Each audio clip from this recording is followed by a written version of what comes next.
Hi everyone, it's Jess and I'm back with another process video today. I made this background piece of paper using some of the Vicky Bouton glaze paint. I think it's a paint. I would classify it as a paint. I wanted to see if I could get a similar effect using this mixed with a little bit of water as I do with the Heidi Swap Gold Color Shine ink, because sometimes the gold color shine doesn't work very well. And this worked fairly well, I must say. I'm just showing you there that I did put some of the glaze through the stencil, not watered down, and it has a bit of texture. So there's a gold glaze, a silver glaze, and an iridescent glaze. So that's what the silver one looks like. I don't have any of the iridescent one on a piece of paper to show you. That one was, I hadn't used that one yet. So the iridescent one is pretty neat. You can mix it with distress crayons, art crayons, acrylic paint, or watercolor paint, and it does take on the color of whatever you mix it with, or you can just use it as the glaze itself.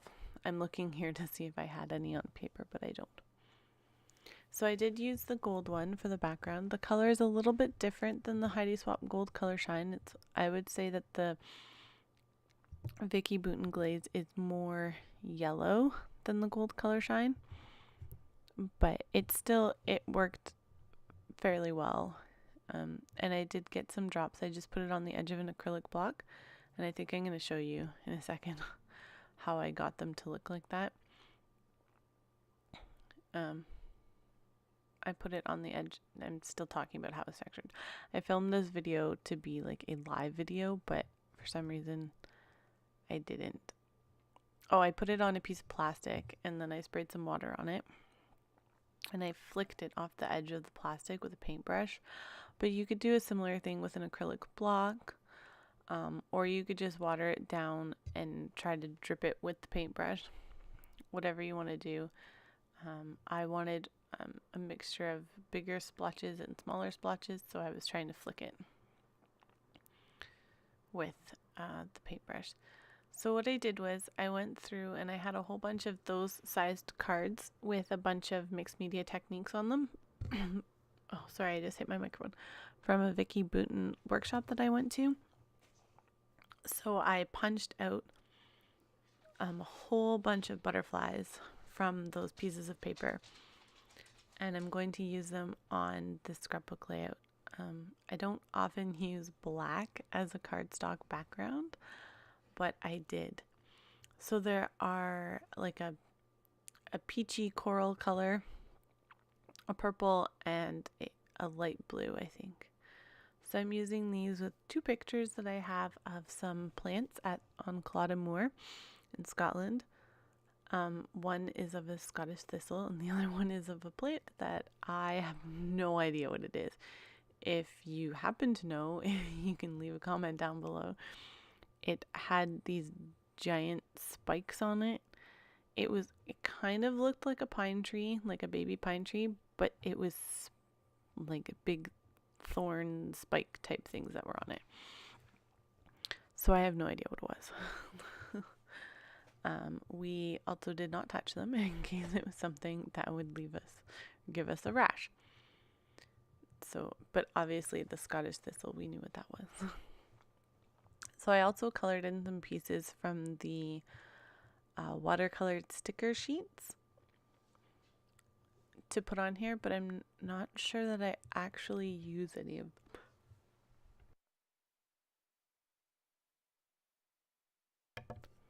So I'm just gluing down my photos straight onto the background paper using my 1/2-inch ATG gun.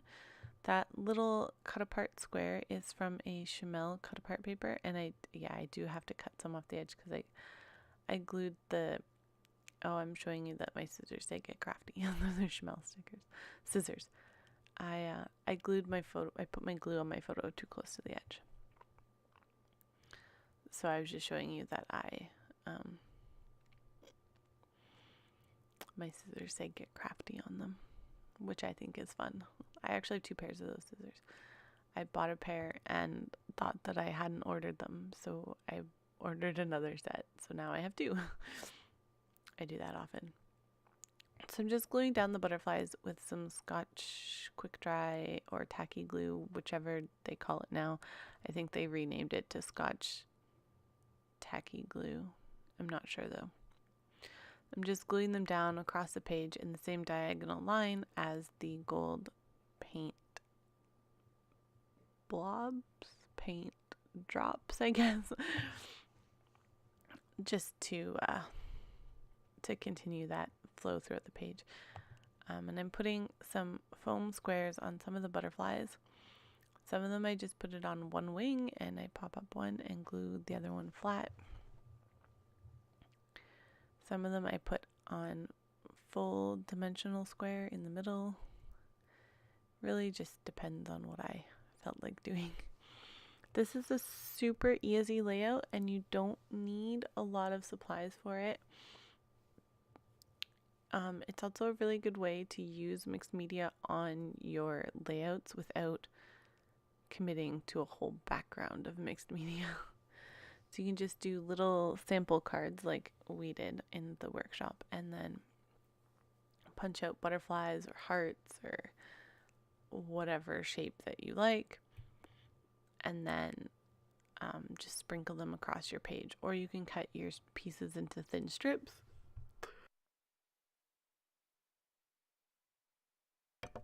Whatever you would like to do.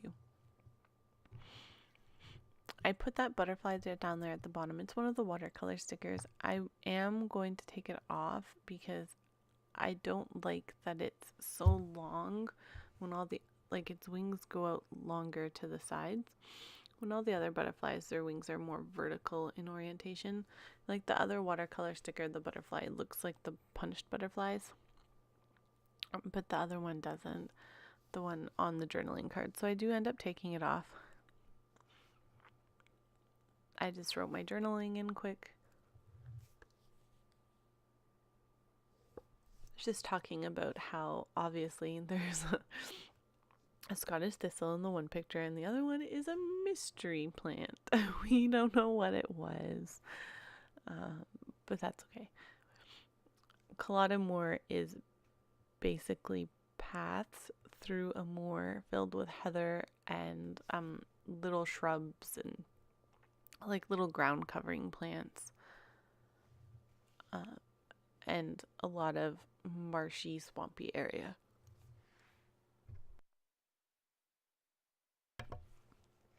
So these are some of the Vicky Bouton stickers that came out with her new collection. I don't know if her collection is available in stores yet. When it is available, it's called All the Good Things. So I'm just adding some Heidi Swapp Gold Color Shine because I was really curious to see what the color difference was.